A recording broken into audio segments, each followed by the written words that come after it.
I'm an RV tech and I put on a disguise and went undercover at dealerships so that I could look at RVs and tell you which ones are quality and which are overpriced lemons. In this video, I'm going to be reviewing the much requested Ember travel trailer. This is a 2025 model 26RB Touring Edition. Is Ember quality or is it just hype? I'm going to answer that at the end of today's video. If you're new to my channel, I have a free RV shopping course. And if you get the paid version, you get the grading app, which you'll see me using as I grade today's RV. The first question in the app is going to be about the type of water heater. This has the new style Dometic tank type water heater. These water heaters have a really dumb design flaw where if the wind blows the wrong way while it's operating on gas mode, it will cause a little part called a thermal link to break. They really only need it to shut down the gas for safety reasons. The dumb part is that it shuts down both the electric and the gas side of the water heater. I give a 6 out of 10 rating. The next question in my app is about the type of roof.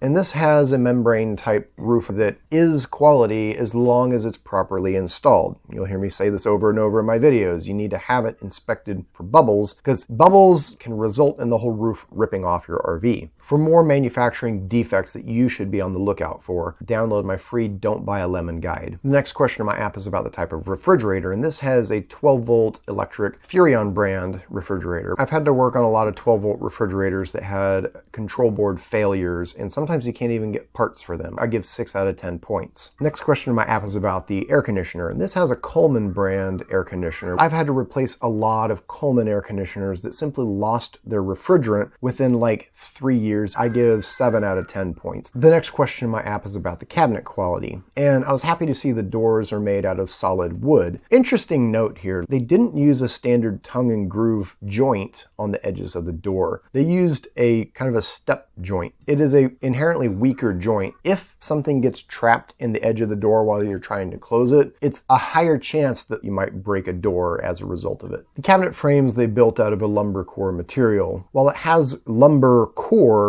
the next layer up is MDF under the vinyl wrap. And when water seeps in around the vinyl wrap, it swells that MDF and can split the vinyl wrap and make it look unsightly. Unfortunately, this is very, very common in the RV industry. Probably 95% of the RVs I look at have lumber core face frames like this. So the cabinets overall, I give 8 out of 10 points. The next question in my app is asking about the countertops in the kitchen and the bathroom. They're thermofoil, which is a plastic wrap on top of MDF. This is not high quality by any means. The problem with thermofoil is that if there's cracks at the edges where they caulk around the sink and at the backsplash, water can seep around and cause the MDF underneath that thermofoil to swell up. Also, if you accidentally set a hot pan on the countertop, you can melt a hole in it. One of my viewers even said he put a can of carpet cleaner on the countertop and the chemicals ate a hole in the thermofoil. Folks, this is why I created my RV shopping course, because thermofoil looks pretty on the outside and to the untrained eye, it'll look the same as a solid surface countertop. But there's a massive difference in quality. My goal in the shopping course is to empower you to shop smart so that you can buy something that works well for you and not just be tricked into thinking that it's quality because of the pretty way that they put things together. So I give the countertops in this RV at 2 out of 10 points. Next, let's talk about the frame on this RV. I was a little shocked when I looked underneath. They literally put the axles on stilts. Like, axles move left to right under your RV a lot when you're driving down the road. And they essentially just gave the axles a big lever for twisting the bottom of the frame. I'm not a structural or mechanical engineer, so take everything I say with a grain of rock salt, but this is more likely, in my opinion, to cause frame cracking issues because of the leverage the wheels have left to right on the bottom of the frame. I did show a picture of this to an automotive mechanical engineer, and his question was, is this a new RV or is this a hack job? I answered both. Next question in my app is about the slide out systems, and this has an exact slide. I give this 10 out of 10 points. Then we get to the plumbing. This RV has a lot of bad plumbing connections that will be prone to leaking. There was a lot of bad plumbing under the bathroom sink, behind the toilet, and connected directly to the water heater, which is like the worst place because the heat from the hot water makes these connections leak faster. I've heard of whole hoses popping off and flooding campers as a result of this. On the plumbing system system for Ember, I have to give this a 0 out of 10 points. The final question is about the fit and finish, and this is honestly something I was really disappointed in. I've heard so much about Ember, like Ember this, Ember that, what do you think about Ember, that I just had higher expectations when I walked in. I wasn't expecting to see trim falling off everywhere. I only gave it 7 out of 10 points because of how many fit and finish issues there were. Granted, these all should be taken care of under warranty, but like they'll have it in the shop for months before they get these fixed. Total score for this RV ended up being 66, but unfortunately because of the bad plumbing, I have to give this RV an F grade. Is it really that bad to have a few bad plumbing connections in an RV? Yes, and especially at the water heater. Like, you never go back there and look at that, so if leaks develop, it's going to be causing a lot of damage in your RV when you're unaware. You shouldn't have to replumb a new RV, folks. So is Ember quality or is it hype? As an RV technician, I walked in and looked at this thing and I was not impressed. It's the same level of junk that is consistently being produced across the RV industry. They've got some cool little fins up on the top to make it look unique from the outside, but that doesn't mean that this is a quality RV. It means they've got a good marketing department. To answer the question whether this is quality or hype, I think that Ember RVs are mainly hype. Click here for a playlist of all the travel trailers that I've reviewed, or click here for a playlist about the plumbing problem in RVs, or click here for a video about frame cracking issues.